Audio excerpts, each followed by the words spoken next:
Hi, everyone. Good morning. So today we'll be going over homes in zip code 95125 and 95126. So we'll start with the 95125 first. Does everybody know where that is based on zip code? Yeah, Willow Glen. Yeah, Willow Glen. Okay. Okay, let me share my screen. Everybody can see my screen, right? Yep. Okay, cool. Yes. Yeah, so today we'll be going homes in Willow Glen. The zip code 95125. So Willow Glen is a charm part of San Jose. It's a great suburban area. So let's see why Willow Glen. Basically, it got historical characters. It got different kind of street and different kind of homes, but mostly craftsman, bungalow, and Mediterranean villas. The community started as early as the 1900s, so it's a pretty early community in San Jose. It's walkable to a lot of areas, especially Lincoln Avenue, which is the Willow Glen downtown. Have a lot of cafes, restaurants, weekend farmers market, mid-tier schools served by San Jose State School District. You have elementary, middle school, high school. And also there's a 6 distinguished pocket that I'm going to go over with. It come from low to high, lower scale to higher scale neighborhood. So each of the neighborhoods I've listed here, one Palms Heaven is historic, iconic, medium price about 1.7. North Willow Glen, commuter friendly, so a medium price about 1.8. Lincoln Glen, quiet, green space, about 1.96 million average price. Downtown Lincoln Avenue, walkable, vibrant, about 1.7 million. Bramhall Park area, family-centric community, about 1.8. And Dry Creek, luxury private, about 2 million average price. Now, this is a map with those areas located. Palm Heaven up in the north, Lincoln Glen down in the south, Dry Creek is on the left, downtown in the middle, Bramhall Park is also a little bit towards the left, so North Willow Glen is a little bit towards the left. So on this map, you can kind of see based on the medium price, southwestward is where the most expensive homes are. Okay, so some of the key features in each of the areas. So Palm Heaven is really, if the client looking in this area, you can describe this area as a true landmark of Willow Glen. It have the palm tree side by side, Mediterranean home, craftsman home, Tudor style architect, tight-knit community focus on preserving neighborhood characteristic, and then just a walkable distance to downtown. And then this is actually one of the, I would say, more affordable homes in Willow Glen. If you're a little bit lower on the price point, and these medium prices are all single family. So we're just based on single family price.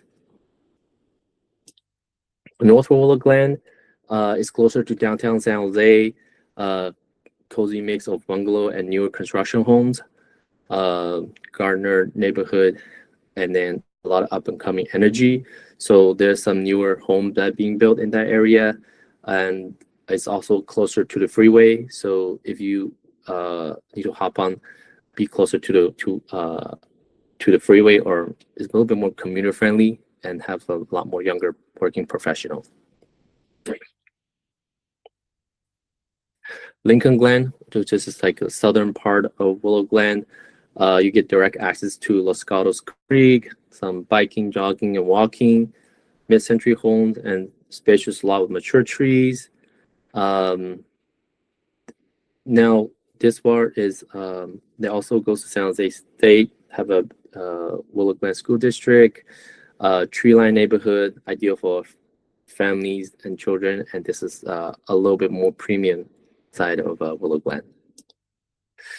Downtown, this is walkable to all the cafes, shops, restaurant, and bars. And then if people like to explore downtown, this is definitely a great place to be. Some of my clients bought in that area because they feel they want to be walked to downtown. And then a lot of younger family over there as well. Bramhall Park area. This is area region around the park. So Key Residence Street is around, between Minnesota and Cherry Avenue. A lot of single families, strong community identity. I think it's a premium neighborhood in Willow Glen, but also it's closer to the freeway as well because it's right next to Palm Heaven and North Willow Glen. So if you have a bit more budget, but you also want to be slightly closer to the freeway, could be also a great choice. And Dry Creek, this is probably where you see most of the custom homes with expensive lot, mature landscape.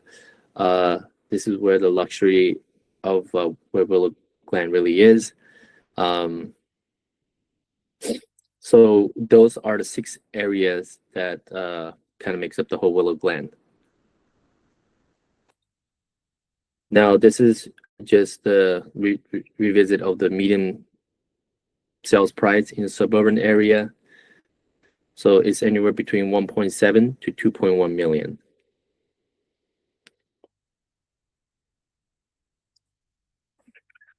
Now, what makes Willow Glen kind of unique?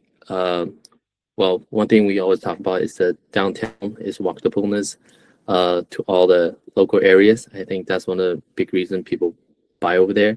And second thing is the parking community, and then really accessible to a lot of parks, a lot of trails. It's really safe area for families to walk around during night times. And you'll see a lot of people walking on our street and just running around the neighborhood. They have community events, so they have weekly farmers market, they have holiday parade and seasonal street fairs, so which really bring the whole community together. Then also they have a few dining highlight around the downtown, which is great for foodies or people who just like to visit coffee shops. So let's talk about schools. So Willow Glen have two schools. One is Willow Glen Elementary School.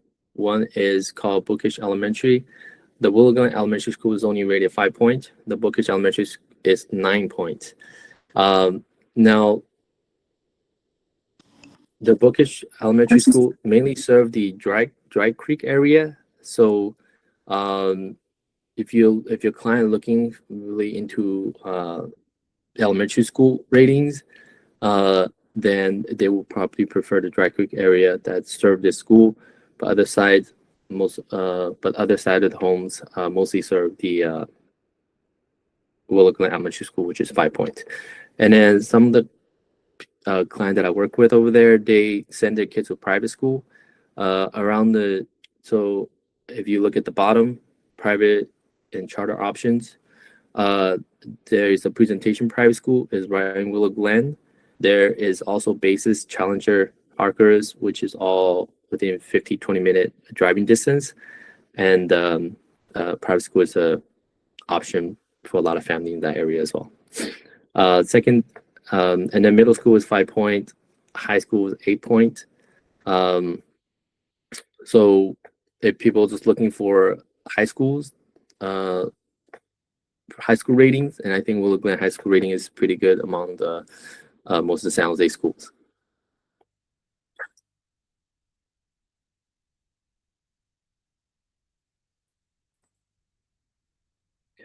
And this is an area this is pretty much the Willow Glen on the map. So what I'm trying to point out here is between $0 to $1.5 million, all the single family homes sold. You can see that it's very concentrated on the north part of the neighborhood. and then a little bit on the east side. I'm just kind of throwing out there. Do you guys know why most home is cheaply sold in these two area of the neighborhood? Why this area of home is on the lesser part of the neighborhood?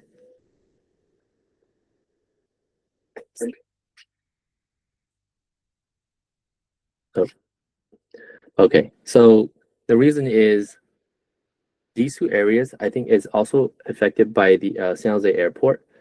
So a lot of airplanes that is landing and taking off, when they take the south route, there's be a lot of planes that fly over these homes. So that causes these areas to be less desirable. And then the real estate is really about just all locations. So there's the downside to that is one is close to a lot of two major intersections of the freeway. Two is there's could be airport noises that overflow these homes. Now this map here to tell you how all the homes that I sold over $4 million in the Willow Glen neighborhood. You can see this kind of show you the home is pretty scattered out. It's not just concentrated in one area, but it's from all the way from downtown all the way down to Dry Creek and then also to Lincoln Glen. But you can see none of them will concentrate around the northeast part of Willow Glen, mostly just downtown and south. So when you explain luxury real estate, or when a customer asks you like, oh, which part of Willow Glen do you think is the best, it really determine what kind of buyer they are, what was the commute important to them, is the downtown scene important to them, it's a friendly custom home, they're looking for like a newer home, custom build. Each area kind of have its own character, so there's no real best answer until they find out what they are looking for. A couple fun facts is we talked about the why the home on the right side is less expensive. Some of the home around downtown, they have a direct access to downtown, so you will see in the backyard they will have a gate that take them to downtown, which is pretty interesting that I found out when I was selling a home next to downtown.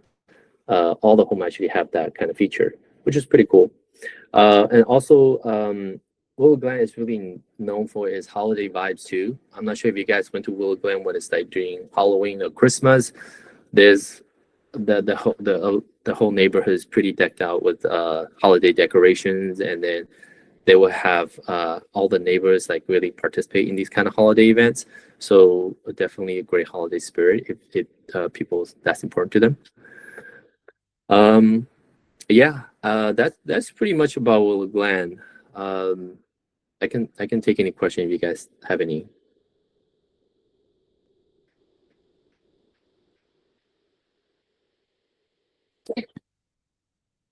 Yeah, thanks, Trey. Yeah, I think yeah, if you guys have I'm just gonna add on. I think I'm pretty sure it's near the northwest west region where there is a significant concentration of the Christmas lights. Yeah, it's like better than the one San Jose officially puts on. So, Yeah, I was there a couple it's years ago. I think it's called the Willow Street Frank ballpark, or there's a park nearby there. It's off of Willow. Yeah, Street. you're probably looking at this right here, the Meridian in Minnesota, where the Bramhall Park is, like where the Bramhall Park is, right? Yeah, around there, where you have North Willow Glen there. It's around there. If you guys have kids, like go there on Christmas. It is really, really, really nice. They have like food and so forth out there. But I think Willow Glen was, correct me if I'm wrong, I think in the 50s, it got annexed to San Jose. It was its own little town. It wasn't even part of San Jose before, I think before the 50s, but then they needed to get added to San Jose for their sewage system. And that's why like Willow Glen has that different look and feel versus the rest of San Jose, because at one point it was like an entirely different city. Also, I want to add one more thing to it is Willow Glen actually has a pretty the soil underneath is pretty soft, so a lot of homes in this area have pretty big settlements, and most of the foundation, if you look into all the reports, has some like settlement or cracking issues. Yeah. So I totally agree with the Trey, and I want to add a little bit. If you actually look at the map, right, like especially if you go alongside the Guadalupe River, which is pretty close to 87, and then shifting to Amador Expressway, like this area, this is one of the heaviest flood zone of the whole South Bay. And whenever you want to, I think it goes wherever east of Lincoln Avenue, that part, I think it's back in 2015 or 16, there was like a very, very bad flooding, and that's almost, I think 20,000 cars were totaled because of the flooding. So that actually, like, water actually got into people, because I think one of the reasons is that this is like a lower geological area. So if you see special flood zone here, and you definitely you don't say, oh, you know what, this is okay, just by because people will find this in the news, because they will go to ChatGPT, they will go to Gemini, and asking, my agent says that this is okay, there's no problem, is it really no problem? Then AI will give them quickly the answer. There has been a very, very serious flooding. So definitely be very, very careful about this issue. Not only the liquefaction, but also regarding the flood zone of like this part. Yeah. So I think that's a very good fight, where I'll be sharing one map into the group. So yeah, I'd rather not to. For me, I don't know you guys. For me, I'm like, no, and no. I don't want to do this business. I don't want to earn this commission. I don't want to buy this house, as long as it does not give me trouble. Sorry. Yeah, because but nowadays we're very, especially with the, oh, they like the house, they want it, right? But sometimes it can be. I think I sent you guys one. Because I'm getting this kind of questions, like not only from Gaia, actually from almost the one agent per 10 days, per 10 to 15 days, from all the companies, from Max Rio, from BQ, even from Compass, coming to me, hey Sean, do you have any idea how should I deal with this situation? Right, my buyer, they found that this and that after they get into contract. What should I do? I mean, this is something you should say no before they put the offer, right? So always, I don't know how many of you are still doing those Megan's Law checking, right? I actually quit one eye, and how many of you are actually doing, doing all due diligence? For example, if I'm finding one house in special flood zone, right? So I will generally go to the city and at least call or email the city to find out what they are concerned about, right? Like if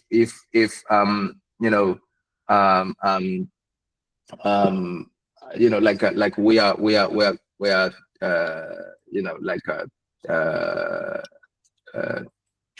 yeah. So yeah. Okay. So yeah. I think I've been in a similar situation too, where this is weird. This is Livermore. like we made an offer in Livermore, and then foundation report came back and it says like the foundation is like there is like sitting water in the foundation. So the buyer was ready to go, but and then they put in an offer, and then they found out that from their friend who also lived in the area that there was a pretty like heavy rain and then caused water in the foundation, and he got worried and he pulled out from the offer. It is sometimes better to do more due diligence upfront than having the buyer found out later, and then this is not something that they want, and then pull out, and all the work that you've done is kind of wasted. So yeah, definitely do more research before you put in an offer. Well, know the client's concern first. Yeah, I think that's about Willow Glen. Okay, we'll go to the net zip code. Keep doing this. Okay. So the net zip code is 95126, which is the Rose Garden, which is also kind of pointed to the map. You can see is north part of Willow Glen and kind of west part of downtown San Jose. In this area, I'm gonna go over six parts, which is the Alameda. Great. Are you sharing? Because I Oh, can't. you know what? Oh, maybe I need to just share my screen. Okay. Now do you guys see? Yeah. Yep. Much better. Okay. So next area we're gonna go over is Rose Garden. Zip code is 95126.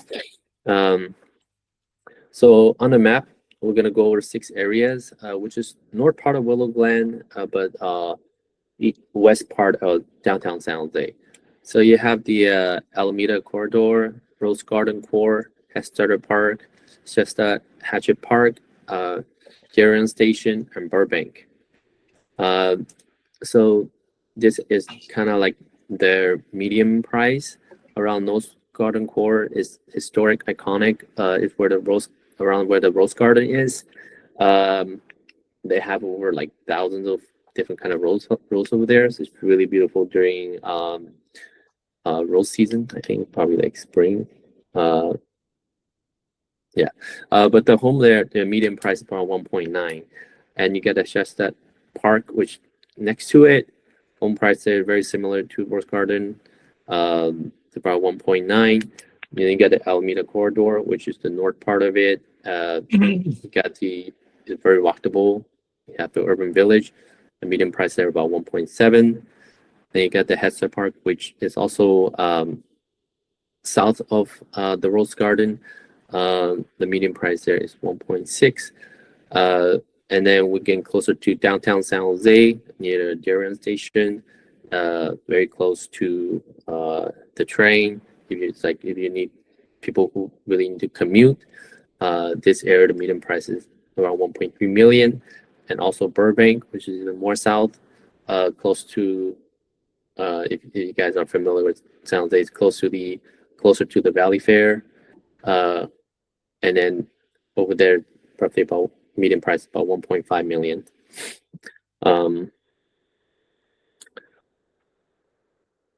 So let's talk about why people choose Rose Garden.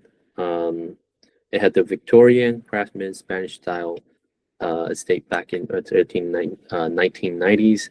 Many custom or semi-custom built homes. The Rose Garden itself take over about 5.5 acre of land, over 3,500 square feet, 3,500 variation of roses, and it's a top country public garden. It's close to downtown. It's only 2 miles from downtown, close to the train station, close to the SAC Center, close to the freeway, 880 and 87. It has shown pretty strong appreciation, median price at 1.9. And I have some buyers specifically want to buy in the Rose Garden area, then that's walkable to Rose Garden. So that's kind of you have a very specific buyer in that area that will look for it.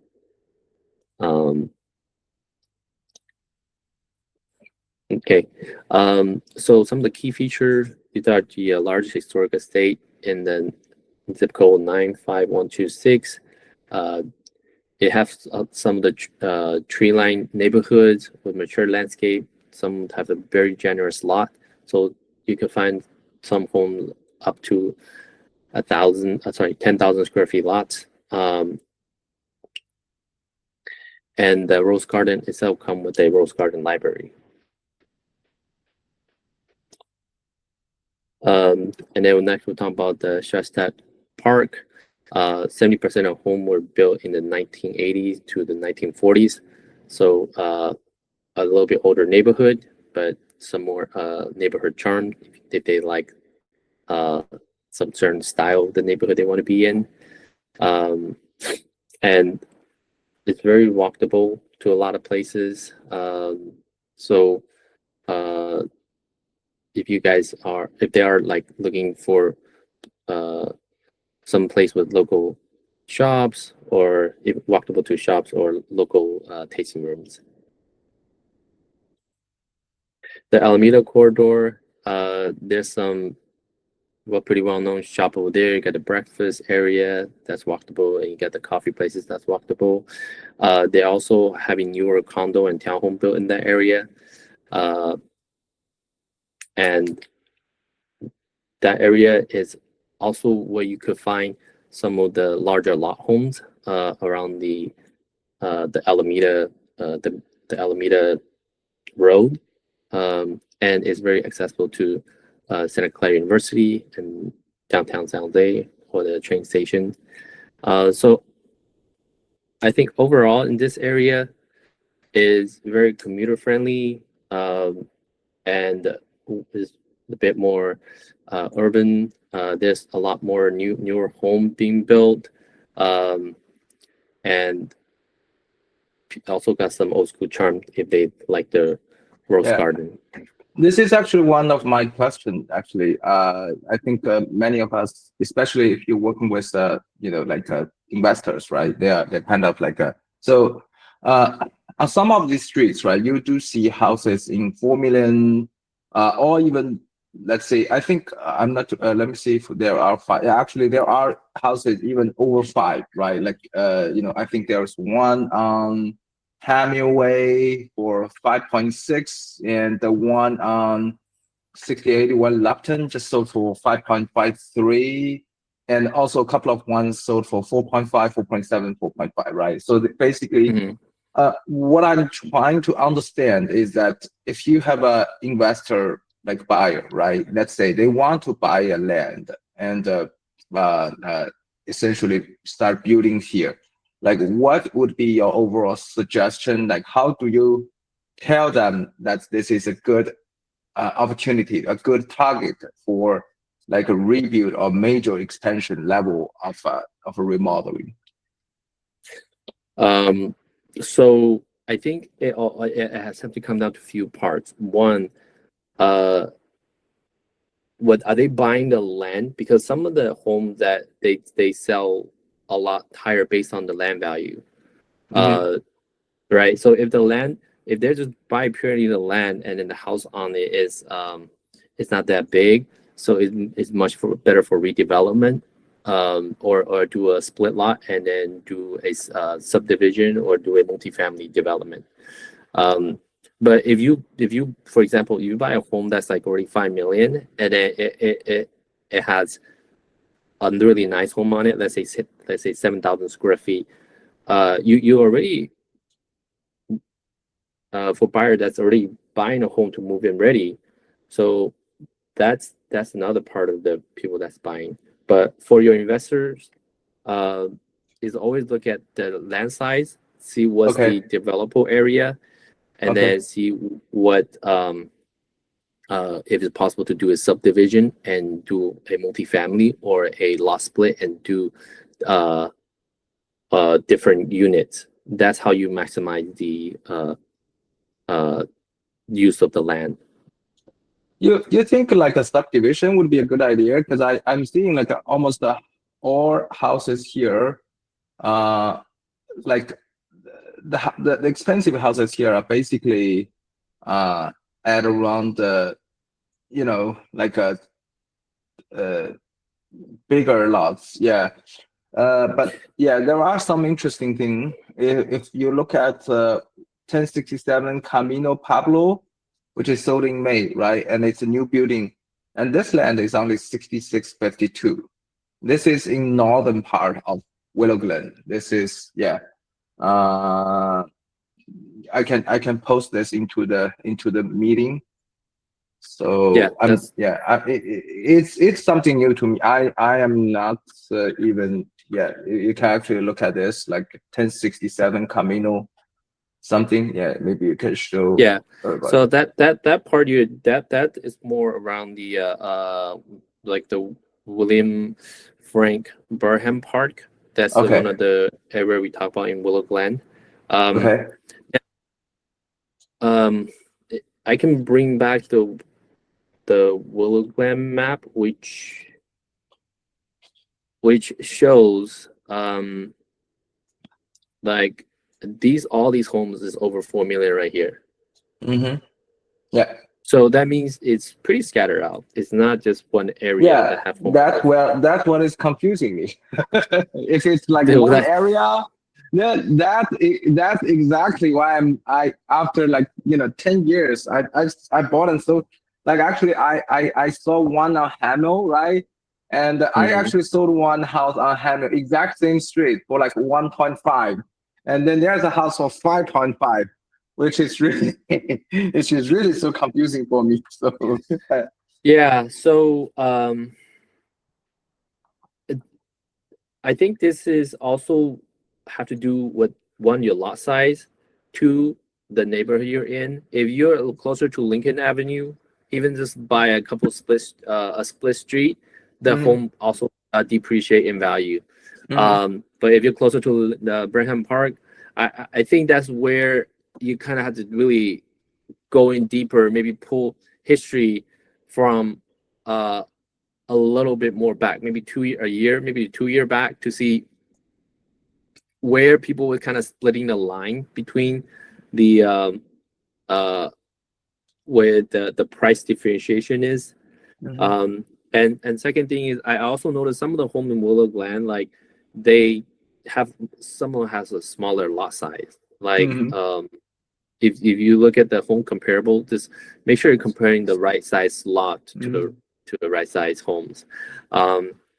And newer homes will definitely get much better sales value. Like for example, I just recently sold one of my clients' home on Blue Ed. It's 1,600 square feet, fully renovated, sold for about 1.9 million. But across the street, there's a brand new construction that's on the market right now for 4.3 million. So a newer home definitely get a lot of much bigger resale value. Yeah. I also looked at the areas. I think except for that house I brought up, like all the other ones that is sold in last 6 months with over 4 million are actually over 8,000 of a lot size. So I think this is probably one of the standard that we should be looking at. Yeah, the lot size, right? Or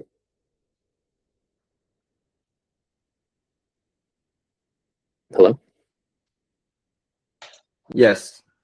So I Yeah. guess this is one thing we can look at. Yeah. So I guess yeah, we have listed and sold one house in like 3.5 million. Yeah, like some of these houses I really do find that from my understanding that this place can be like a really very personalized and characteristic, right? Like it's really depending on personal like a level of fundament, because you know, like if you are, yeah, like this one, for example, the other one that just post here, 1335 Glenwood Avenue.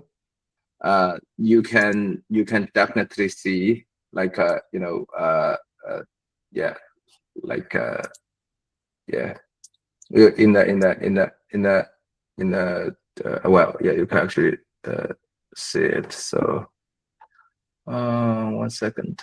Yeah, so like this house, yeah, you can see it's like a Spanish style, and it's not like new, and actually it was done in 2017, but this is a very typical European Spanish style, right? And like even inside, yeah, it's just like the vintage style. Look at this faucets, and I think this is, some people like the atmosphere and the overall settings. I mean, for me personally, this house is too yellow for me, like all the all the colors like inside, but I can still appreciate the you know, yeah, the overall settings and the Yeah, I remember this house too. It come with a little courtyard, which is found it pretty interesting. It's like right yeah, here, like in the middle of the house. Yeah, but this is I just recall this house is pretty big. I think to be in a 4.5 million range, you have to have a certain size, at least maybe 4,000 square feet and over. yeah, And then I recall this lot size is probably fairly big too. It's not small. yeah, Yeah. Also try to there's a few major road in Willow Glen that will cause your house value to go down. If you're on like the main road, like the Minnesota, if you're on Willow, any house along the main road will see us less less home value. yeah, and yeah, and I am actually putting this lot map in the group as well, so you guys can see this as well. Yeah, like yeah, so you can see the flood zone that I just talked about. Yeah, so anyhow, I think this is a really good sharing for me to understand this area better. So instead of giving people a like this, trying to differentiate from like distinctive line, from the density, I'm seeing the number of houses that with high value.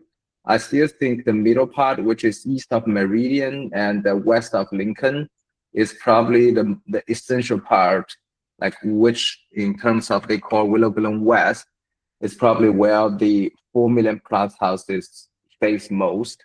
Yeah, if we actually look at this is actually for 1 year and 2 years. Yes, so the picture I just showed is for 1 year, and the picture I showed now is for 2 years. And yeah, so it sounds to me, if you have to kind of like see, it's more like this kind of shape, like from Malone Road. Oops, yeah, 1 second.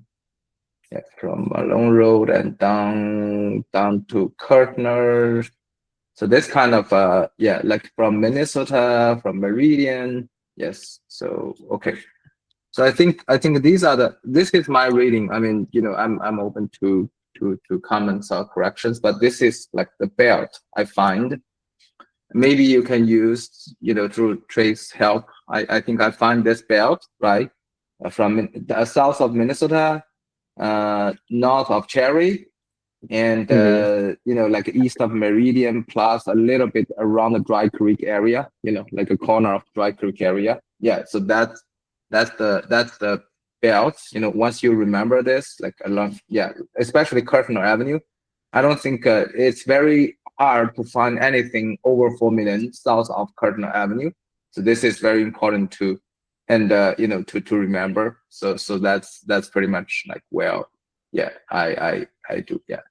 So yeah. Yeah, I think different buyer have different kind of needs. This is, I think, for a lot of investors that's looking in the area, definitely good to share with them area knowledge, like which area will get the most return on investment. But typical homeowners that's looking for new houses, you could probably find more in those areas too, because there's where most of the custom home is also being built. Anything over 4 million is most likely custom homes. Yeah. Yeah, I agree. Yeah. Okay. Yeah.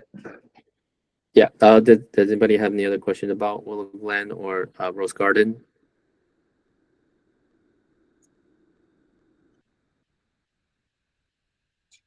Okay. So, all right. Okay. Thank you for today's sharing. This is very, very useful and helpful. So I guess the second part is I actually was talking to all of our agents, right? And everybody have some kind of like similar. I think some of the workshops purpose is to actually getting our questions correct one by one and time by time. So when I say one by one is one question after another, time by time is that we cannot use one time discussion or sharing or role playing whatsoever to solve all the issues, right? So we have to practice, fail, practice, try, fail, practice. So this is going to be a ongoing and repetitive process. That a biggest issue with real estate agents is that they learn, they practice, they fail, they gave up. That's the biggest issue. However, if you keep practicing and if you keep learning and use and still practice after failing, then we are going to be expecting totally different. You're going to be seeing that's the result is starting to change. Okay, so I actually learned this idea how to deal with this ghost, so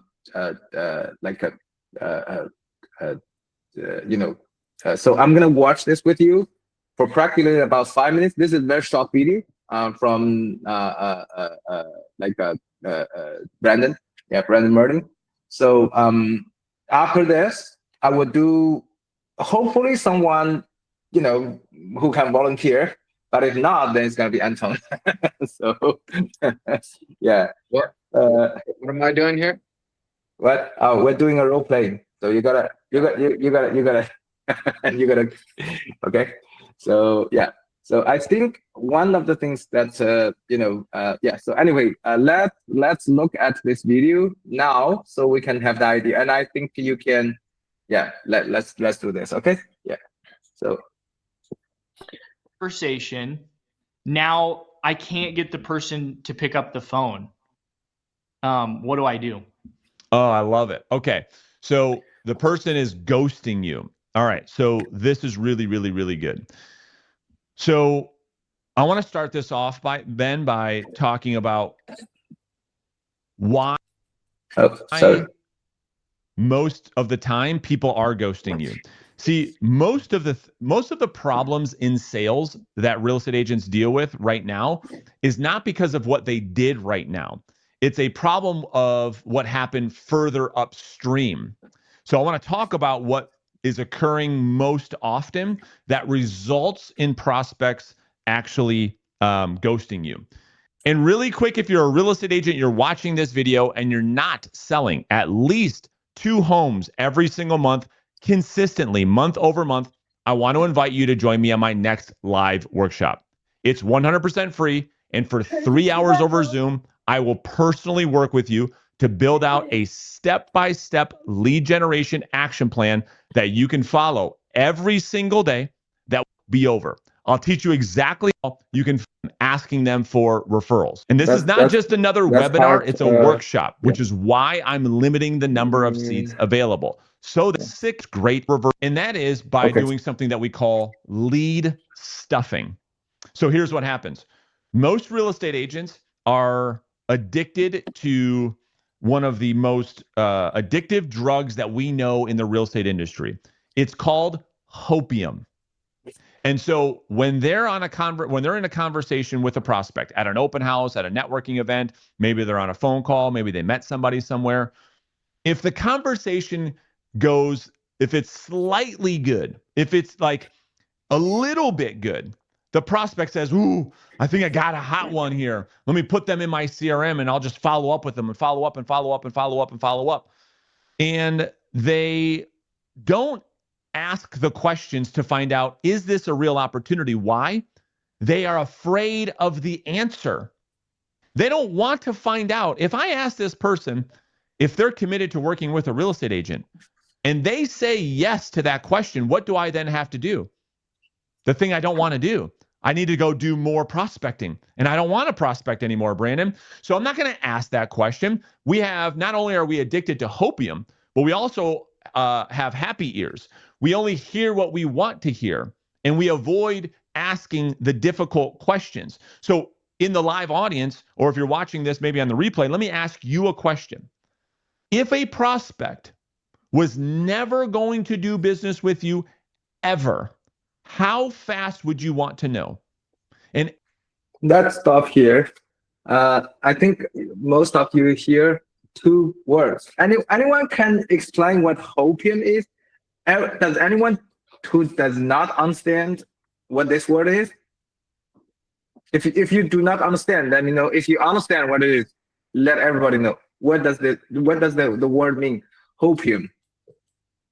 I think it's probably hoping that they will work with you. It's hope plus opium. Got it? Hope plus opium. Do you know what opium is? Addicting to hope. Exactly. That's the adjective, right? That's the drug. Okay. So opium is basically, the same thing with heroin. Okay. So it's drug. It's get you addictive. It's get you fascinating, and you keep hoping and hoping. This actually makes real estate agents a lot easier to be a beggar. The worst real estate agent is a beggar. Okay, so I kind of like learned this until I hope that someone could actually told me a little bit earlier. I think I was still today. I actually posted one video last week, right? I believe that I think that, and I hope that some of you actually watched. We are too afraid to say no to our clients, especially sellers. Like, we're trying to please them. We're trying to give them overestimated value. We're trying to promise something which is very hard for us to do. For example,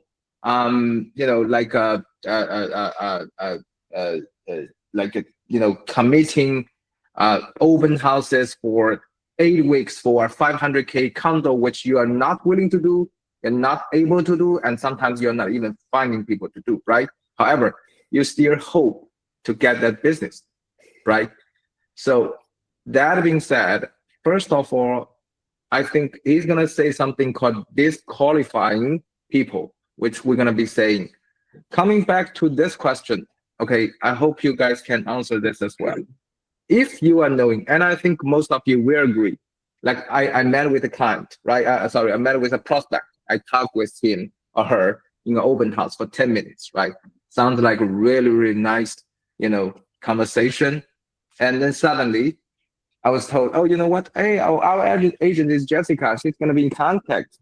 Let me ask you, should you be feeling good or bad about that statement?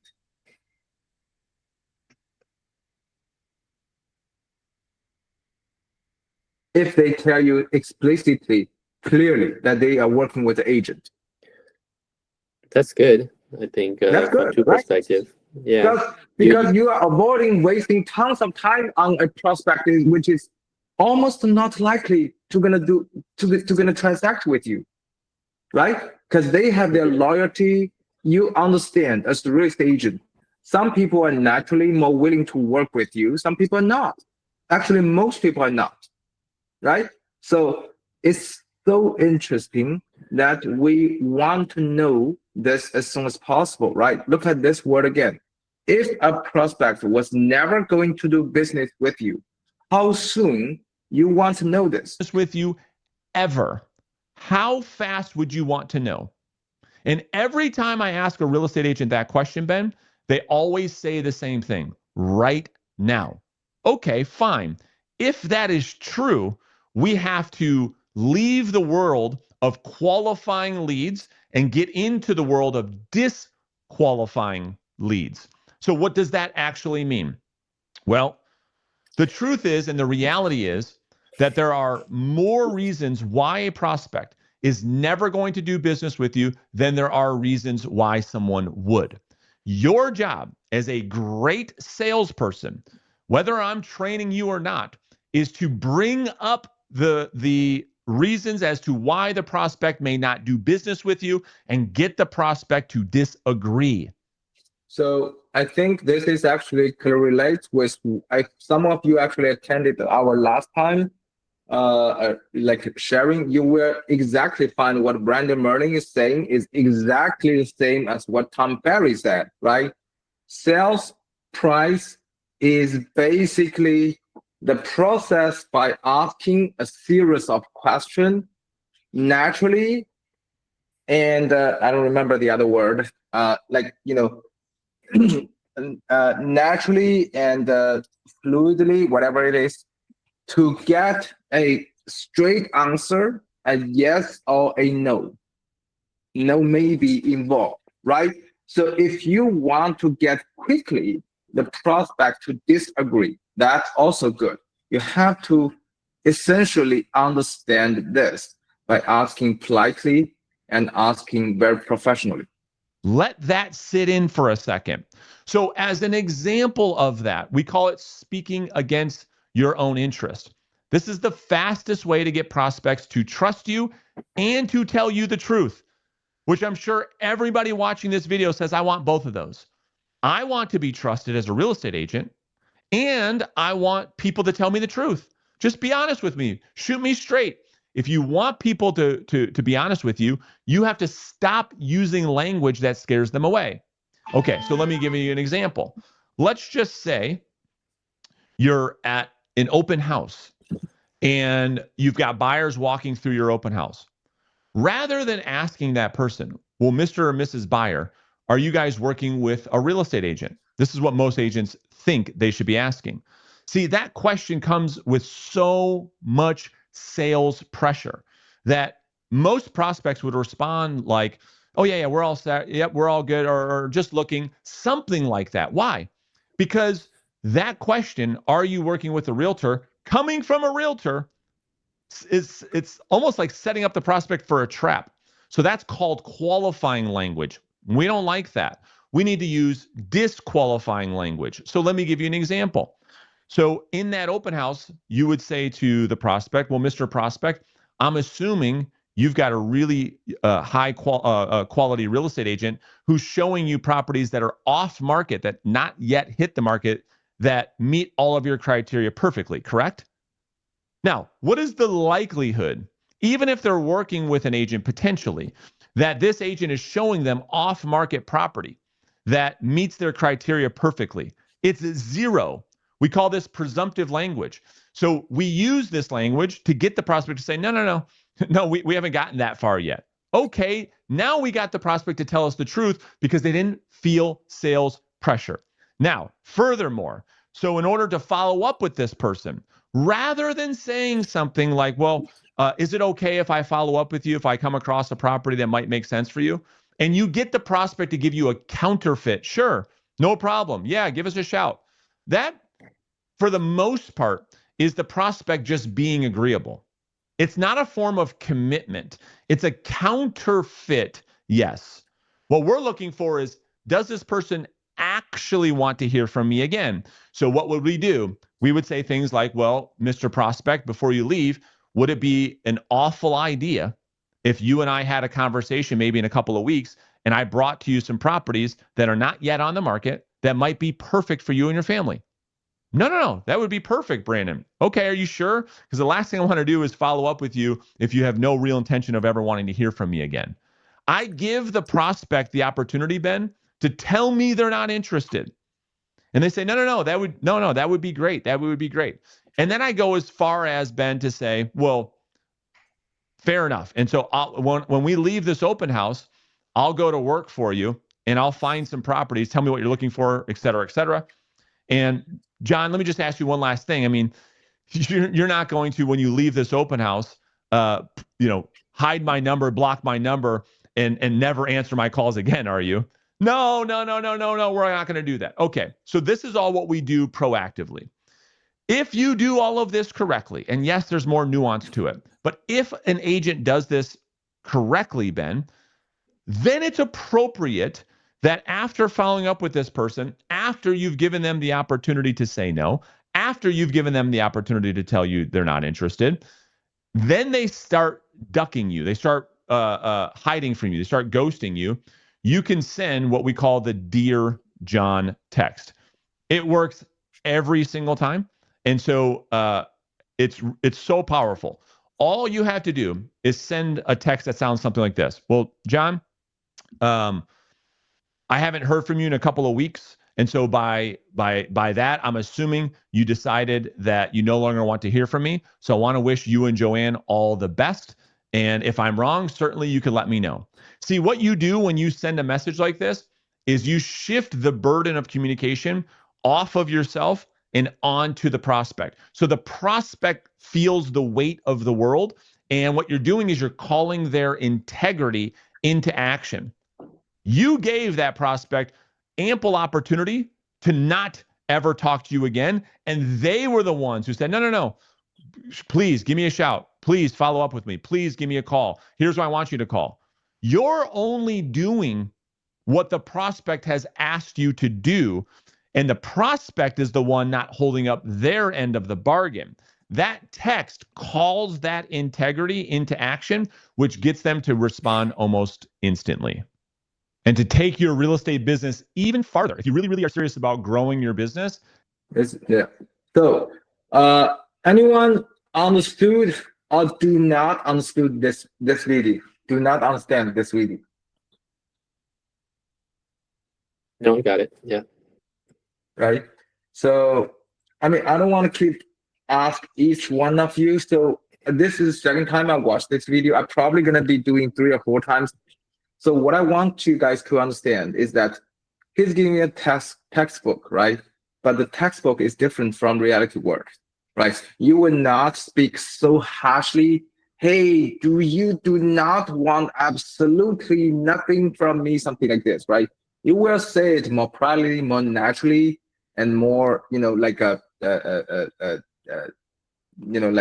fluidly to any of your prospect, and you will be sensing that. You will be feeling that. I think there were one thing that we talked about, right? First of all, they are open to communication. They are friendly. They are interested in you. They are starting to leaning on you. They are leaning on your professionalism, and then finally they trust you, right? They are doing business with you. This is actually a step-by-step process, and you do not want to jump to step 5 when you are still in the open house. So I think what this guy is doing, he has a website called Reverse Selling, where you can go, or you do not have to go. I mean, for me, I do not think that you need to spend money to start in real estate. However, cross the spend money, you need to learn, you need to study in real estate. And the biggest thing about this is that we need to understand how people think, how people react to words. Like I like some of the concept that he brought, is that for example, the burden of communication, right? If you say good thing to some people at an open house, let's say you went to a Porsche dealer, you want to buy a car, right? The car was sexy, you drive it, it was happy, obviously it's free, it's no burden, right? However, when you go back home, right, the salesperson keep dialing your phone, it's keep calling you, hey, we have a new color, hey, we have this new airbag, hey, we have this new auto driving, would you like to try? No, I don't. Because why? Because I was just trying, I was just prospecting. The actual plan is probably 6 months away, right? However, if the salesperson at the car dealer is telling you, hey, you don't want to be contacted for the next 6 months, for sure. Is it right? Then your brain is going to tell yourself that, hey, maybe I should think about this in another 2 or 3 months. Then you will say naturally, no, don't worry about it. Actually, you know what? I might be thinking about buying this. If you have something new you want, let me know, contact me, right? So when you receive the contact information from that car salesperson, you will not take it as an advertisement. You will take that as a piece of information. Same thing, when we send out market updates, do not throw unfiltered market information to your prospect. Instead, ask for their permission. If they permit you to send this information, or if they even want you to send such information, your information is very, very valuable to them. Okay, let me show you my inside screen. Okay, so this is, we're dealing AI versus AI. Okay, so let me show you this. Okay, 247, right? So yeah, okay. So we do have an off-market campaign, right? And again, please, everybody, use your AI smartly, and don't let people seeing you are using 5 minutes finishing up a AI without even looking at it. I think people are currently addicted to the convenience of AI without being actually thinking. Where I challenge you, everybody at Gaia, that you should be thinking. You should be, actually this essential email was written by AI. The original words was about, 600 words. I actually trimmed the most part of the, the BS, the redundancy, and only leave, right? I want to share a quick update on blah blah blah and topic. This is something we prepare, right? So this is the report, right? This is a heavy, overpriced property that that's why. And it's on a main street. It's a very beautiful townhouse, okay?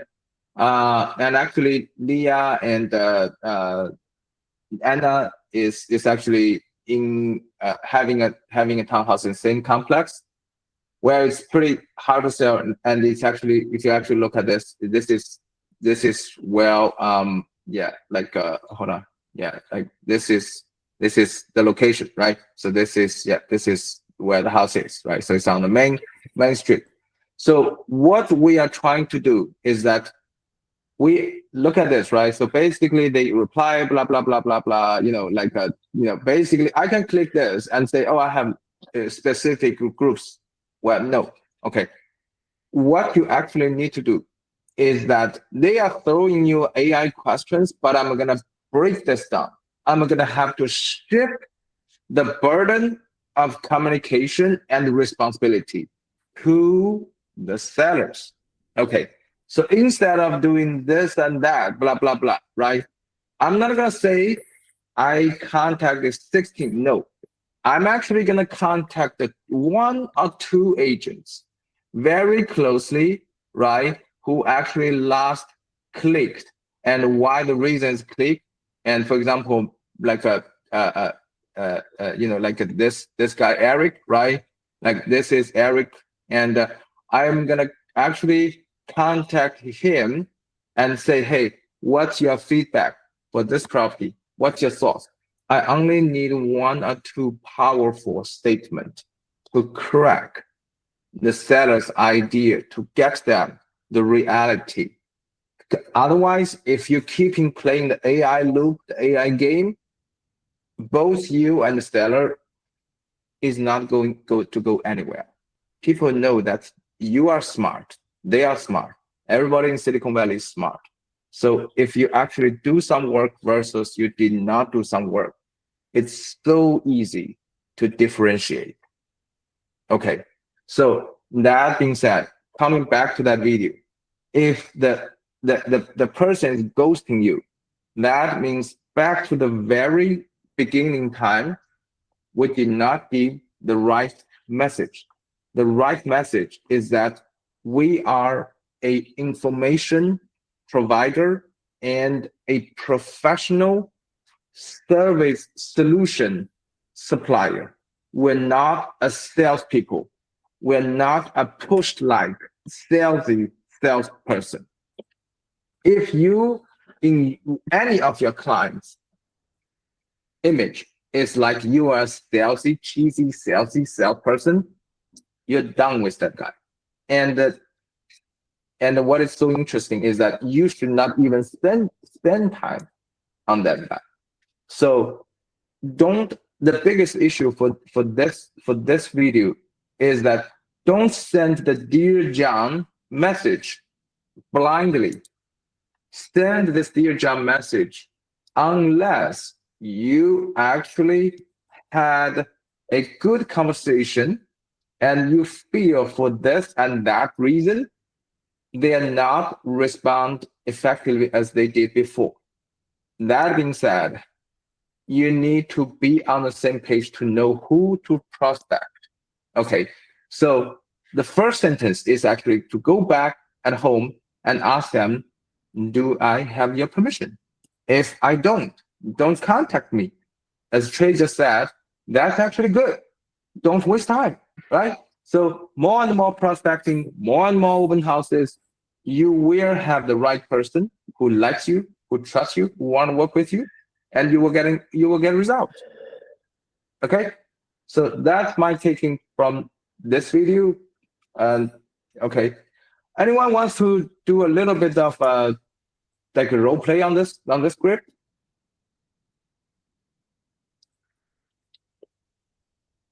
Then I guess it's you, Anton. Yeah, and I you know, you So can why don't you play the real estate agent, right? And let me play. I mean, you can even text me. Like I can actually when I share my screen, I can actually everybody can see my screen like a you know yeah, like a live. So you can text me.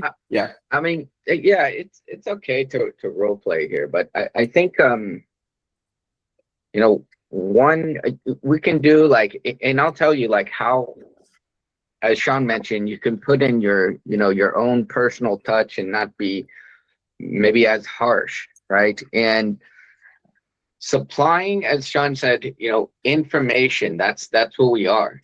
And the more personalized information you can kind of hang in front of them, it's going to be more impactful. Such as if I'm talking to Sean, Sean's the client, I say, Sean, you know, I've asked him, hey, what's his ballpark or what's his, you know, broad criteria, right? Let's just role play. Hey, Anton, you know, hey, very nice talking to you. And you know what, great. we're trying to look for in a really good school.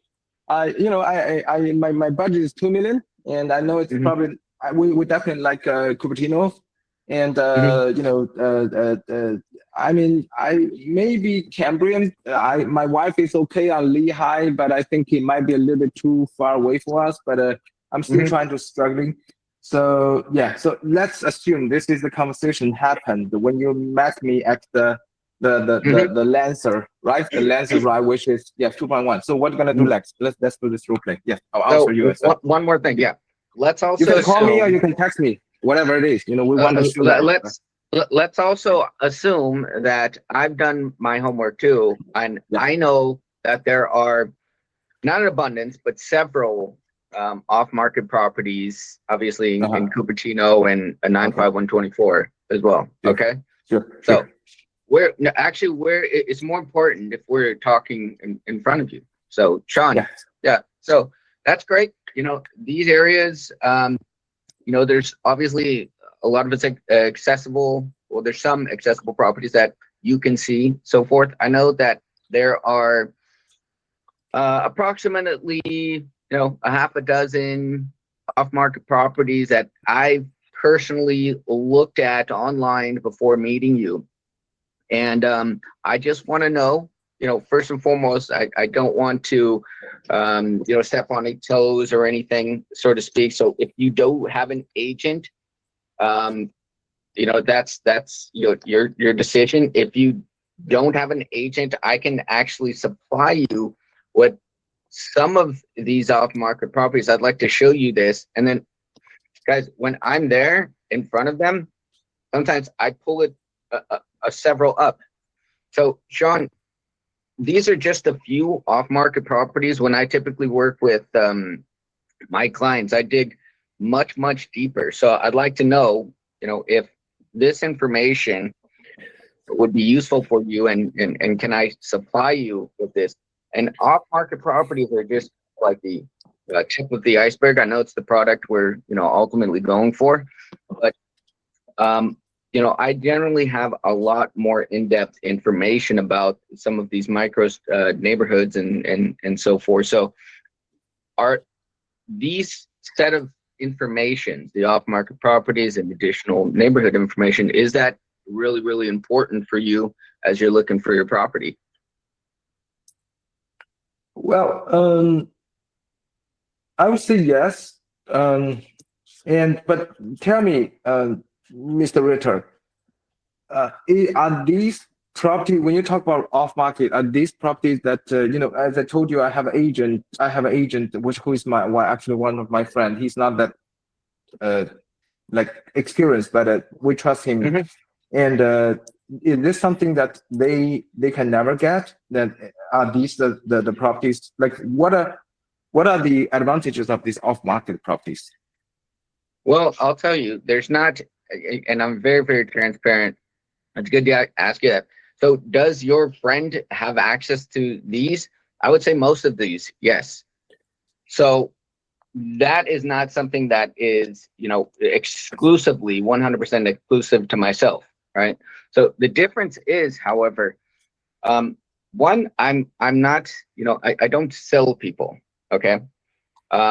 The additional experience that I have and the knowledge, it's going to, help you decide upon each house. So looking over thousands of inspections and so forth, and having that experience of going through these, these transactions, I would say that is definitely something that could potentially significantly help you as you're looking through properties. So it's not just, here's the off-market property. It's everything that entails it. I personally call, in some scenarios, the city if I need to, in cases of like special flood zones or something like this. So to answer your question, again, yes, your friend agent may have access to some of these, but I'd like to also tell you that the network that I also have created, because I'm full-time agent here, I do also have an additional amount of off-market property that potentially can fit you, because I have a large network of real estate agents as well. So okay, so in that case, yeah, whenever you have a, if you have a good property that when we're definitely not in a hurry to buy, and as I said, we're currently renting and our lease ends until 10 months later until like next April. So, but if you do have some good deals, you can definitely shoot to me, and I'm open to it, right? Actually, So, yeah, okay.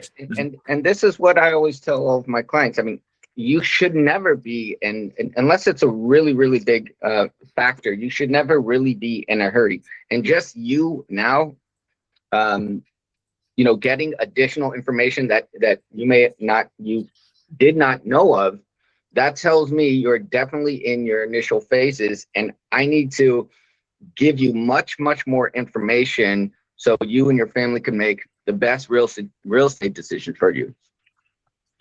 Yeah. Okay.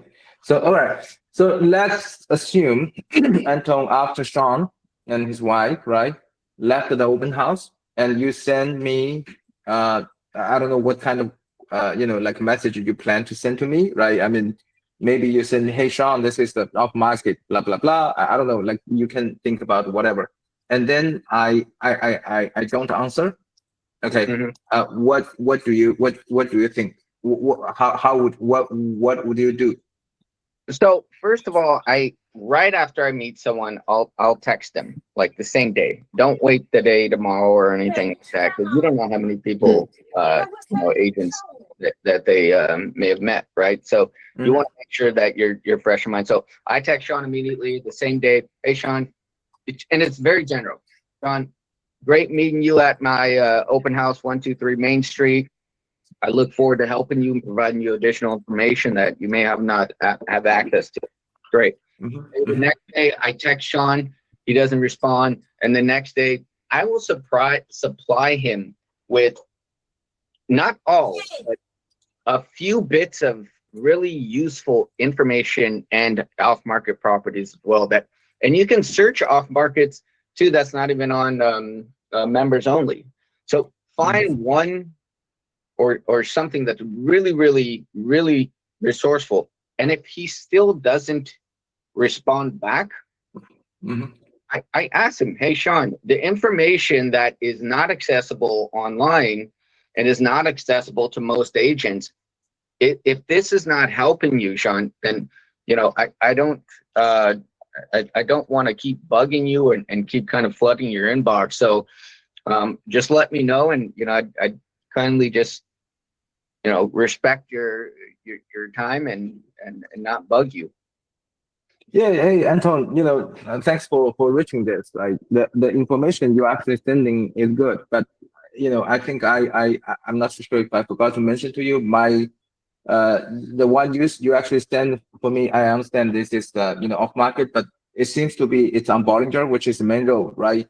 And I'm a light sleeper. I'm really, really very sensitive to all kinds of noise.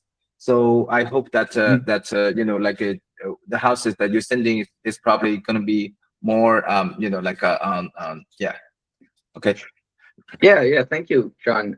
Actually, and I was going to ask you too, is because every time I help clients, it's extremely important that I'm 100% synced with you and your criteria, because I do not want to waste your time. Right. So if we're moving forward and you're very serious about purchasing a property and you do not want to miss any opportunities, which is one of the services, I would love to just sit down with you. May take 20, 30 minutes, but I need to be fully synced with you. That way I'm not providing you with homes that are outside of your criteria. Would you mind, give me some times that are very, very convenient for you? I'll make it work with my schedule. Thereafter, not only will be 100% synced, but I can also go over additional neighborhood information with you and potentially propose maybe other neighborhoods after I get your criteria, other neighborhoods you may have not known that might be applicable for you and your family. Yeah, that sounds interesting. But I'm busy this week. Maybe we can do sometime like early next week, or like 2 weeks later. Yeah. Yeah, perfect. Let's put something in the books now. How is this date and time? Does it work for you? Yeah. And that's how you can, set Yeah, the sounds very meeting. good. Yeah. Okay. All right. Yeah. Cool. So I think you guys can. I think that Anton is really doing a good job. So especially this is unprepared. This is totally raw, right? So I think I hope that you guys can. So whenever you want to having similar issue, right? Before you go out on open houses, as I said, we're actually working on playbooks. We're actually working on scripts for you specific. However, we want you guys to ask. If you do not ask questions, we don't know that you have a question. If you want to be a secret agent, you can keep being a secret agent forever, and no one, I would say, I don't want to say no one cares about you, but it is true and true. No one cares about you. Your client don't care about you. Only your family cares about you, and maybe part of us cares about you, right? So you have to make yourself heard. All right. So this is the part for our mentality and working method training. So before I let you guys go, as I promised, I'm gonna run this ChatGPT quickly. Many of this I actually shared this last night. I'm actually gonna share this again in both the WhatsApp group and also the WeChat group, so you guys can see. I mean, don't worry about the Chinese. Okay, so long story short, so okay, here is what you are going to do and you can do. Okay, so when you actually open up GeForce, okay, so what the basic open flow is like this, right? For example, I want to look at some houses in Cupertino today and Saratoga, right? So I start searching for houses in Cupertino, and what I can do is that now we're actually trying to work on multiple searches, like you can add more, but now we're not supported there yet. So you can remove boundary, okay? And when you remove boundary, you're gonna get all houses in the area, okay? So you are gonna do, what you're going to do is that you are going to do a filter, and you're going to probably, you want to do 2.3 to 3.1 million, right? Yeah, 3.1 million of a single family home, 3-bedroom plus, 2-bedroom plus, right? Only active, you don't want to look at pending or sold, right? Only house, square footage minimum 1,500 square feet, right? Lot size minimum 6,000, right? So basically, yeah, and you don't want to look at like a maximum. You don't want to look at houses that is too old. Okay, so maximum 30 days. All right, so this is whatever it is. Okay, so we have this kind of, okay. So these are the houses, right? So there are two ways you can collect these houses, right? Number one is you can collect these, okay, and then see this in the selected panel, and then we do the route as I shared you last time. And also, if you actually want to look at some of these houses, right?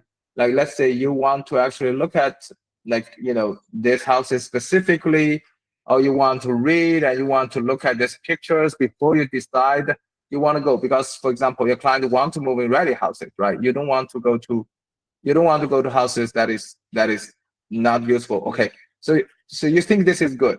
So what you're gonna do is that you're gonna click the save property. It's gonna show save, right? And we're gonna be coming optimizing your thing. Okay, so we're gonna be keep optimizing the UI. Now you click save. Now it doesn't say anything here, but it's actually saved. Okay, so we're gonna go back.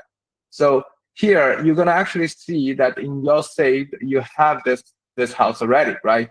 274. So you can, so okay. So I mean, if you do not understand, just let me know. Okay, so yeah, we can hold on. Yeah, where we are right now. Yeah, so I think okay, search, right? And let's remove boundary. Yeah, these are the houses. Well? I'm sorry? Does this have the off market as well, or only? No, these are only on market properties. These does not have off market properties. Yeah, so we're actually not we're actually still testing the system. So we don't want to make it too complicated, right? For example, you can look at, okay, let's keep this, right? So let's do this, and Acacia, Oak Tree, these are the actual houses that I told. Okay, so let's see this house. Oh, that's good, right? Let's save it. This house, yeah, it's good. I look at the pictures, I look at details, I look at the go directly. This one I can go, right? So I can save this one, and then I can save, let's say we finished everyone, right? So, okay. So now if you actually go back to your console, okay, you click selected, I probably need to reload. Why it's only 2? Hold on. Saved. It should be 4 of these. Yeah, so anyhow, yeah, so now we should, the dashboard, yeah. Yeah, we should be able to let you see the save from here. Well, okay, let's see, search. But yeah, so there is still some kind of a bug. Sorry. Supposedly, if you click save here, you should be able to see from the selected panel that you can actually see all the houses that are already selected. So yeah. Anyhow, yeah. So basically, let's do this, right? So we have this houses here. Okay. So you do not have to copy and paste. Well, you can definitely drag here, right? But you're too busy. So what you can do this here, okay? So this picture. So you go to codex, or you can do like using this picture. So and remember, either codex or cloud, they can actually read the picture directly. So you do not have to worry about copy and paste and the formatting, right? So okay, so you say use the same skill, okay? Check on let's see what I said. Yeah,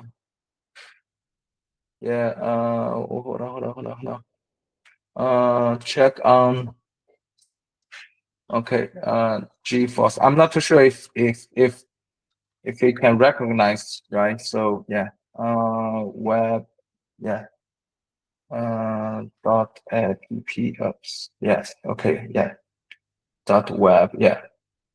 Okay, so yeah, okay, yeah, so let's do this, right? So yeah, I assume it can, but it cannot. This is, yeah. So okay, yeah, and check if every house is directly tourable. If an appointment is needed, let me know. After this, send me a route starting from, let's see, from which one? From, yeah, 60. Let's say we want from 2242 Pile, right? Actually, Redwood City. This is the first one, 643 Vista Drive, Redwood City, right? So yeah, oops. Oh, no, sorry. Yeah, it's not here. Yeah, what happened? Yeah, okay. From 643, yeah, Vista Drive, yeah, and city, going south. Okay, yeah. So basically, it's gonna start working.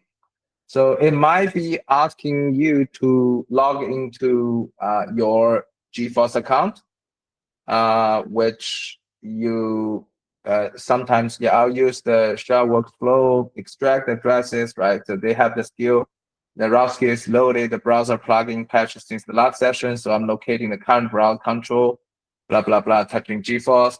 So yeah, so basically, okay, I have 6 addresses and it's kind of like showing you blah, blah, blah. Yeah. So in-app browser, and now we first verify whether GeForce is still logged in. If not, see, everything is already plugged in for the skill I shared with you. So you do not have to, yeah, it's actually working inside here. So yeah. Default is covered back. Okay, so it's gonna be prompting you to log in, right? So you're gonna log in here. Yeah. All right. Yeah. Okay. So you're gonna log in, and it's gonna do its work, right?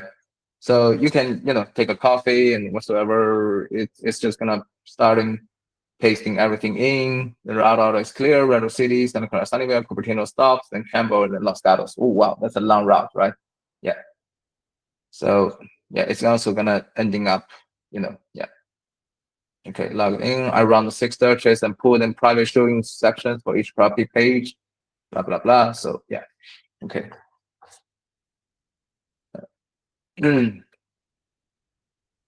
It's but anyhow, yeah. So it's once it's inside, it's going to be like running like really, really fast. Yeah. So 1, 2, it's much faster than you do, right? It's already there. Yeah.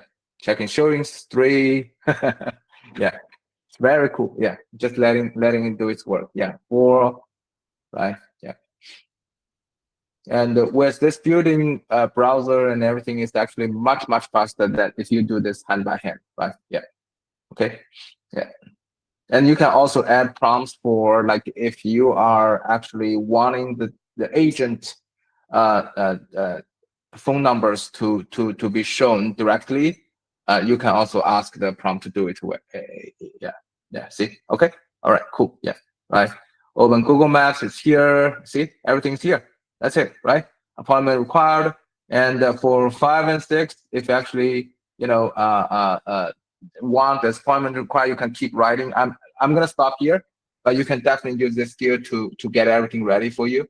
And you can even actually send this, like if you open up Google Map route, yeah, that's here, right? It's actually pretty reasonable, and you can just send this and you can copy link, and you can kind of like send this link to your clients, and that's it, right? Yeah. Okay, all right. So that's it. Today's sharing. Thank you very much for being here. And I assume that if you have any questions, feel free to reach out to me and Anton. And see you next time. Last Yeah. Any questions? Sorry. Yeah, sure. Was today's meeting recorded? Many people have.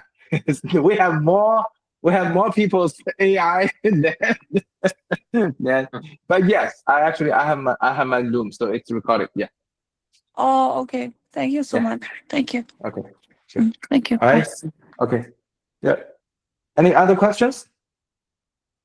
I guess not. Okay. All right. See you later. Bye. Yep. Thanks. Bye-bye.